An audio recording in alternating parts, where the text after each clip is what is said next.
क्या आप जानते हैं कि भारत के इतिहास की सबसे रहस्यमयी कहानियों में से एक वो कहानी है जिसने चित्तौड़गढ़ और अलाउद्दीन खिलजी के बीच की जंग को अमर बना दिया। ये कहानी है रानी पद्मावती के साहस और बलिदान की, जिसने इतिहास को बदल कर रख दिया। आइए जानते हैं कैसे खिलजी रानी पद्मावती की सुंदरता के प्रेम में अंधा हो गया और उसे पाने के लिए उसने चित्तौड़गढ़ पर हमला कर दिया। कहानी की शुरुआत होती है राघव चेतन से, जो राजा रतन सिंह के दरबार से अपमानित होकर दिल्ली के सुल्तान अलाउद्दीन खिलजी के पास पहुंचा। राघव ने सुल्तान के कानों में रानी पद्मावती की सुंदरता के किस्से भरे। इन कहानियों से मोहित होकर अलाउद्दीन खिलजी ने चित्तौड़गढ़ पर चढ़ाई करने का फैसला किया। उसने राजा रतन सिंह को संदेश भिजवाया कि वह रानी पद्मावती की सिर्फ एक झलक देखना चाहता है। राजा को डर था कि अगर इनकार किया गया तो सुल्तान राज्य पर हमला कर देगा। मजबूरन राजा ने खिलजी का प्रस्ताव मान लिया। रानी पद्मावती ने सुल्तान के सामने आने से इनकार कर दिया, इसलिए एक योजना बनाई गई और शीशे के जरिए सुल्तान को रानी की परछाई दिखाई गई।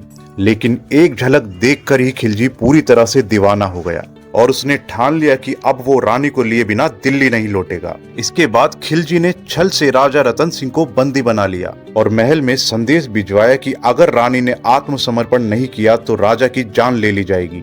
लेकिन राजा के विश्वास पात्र मंत्री गोरा और बादल ने बहादुरी दिखाते हुए योजना बनाई। उन्होंने पालकियों में सैनिकों को भेजकर राजा रतन सिंह को छुड़ा लिया। खिलजी गुस्से से बौखला गया और चित्तौड़गढ़ को घेर लिया। अतः जब पानी और रसद की सप्लाई खत्म हो गई तो रानी पद्मावती ने अन्य राजपूत रानियों के साथ जोहर करने का निर्णय लिया। उन्होंने अलाउद्दीन खिलजी की गुलामी से बचने के लिए चिता में कूदकर अपने प्राण त्याग दिए। जब खिलजी ने किले में प्रवेश किया तो उसे सिर्फ राख और वीरानगी ही मिली।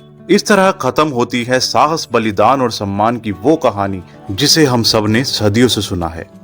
अगर आपको ये कहानी पसंद आई हो तो चैनल को लाइक, शेयर और सब्सक्राइब जरूर करें।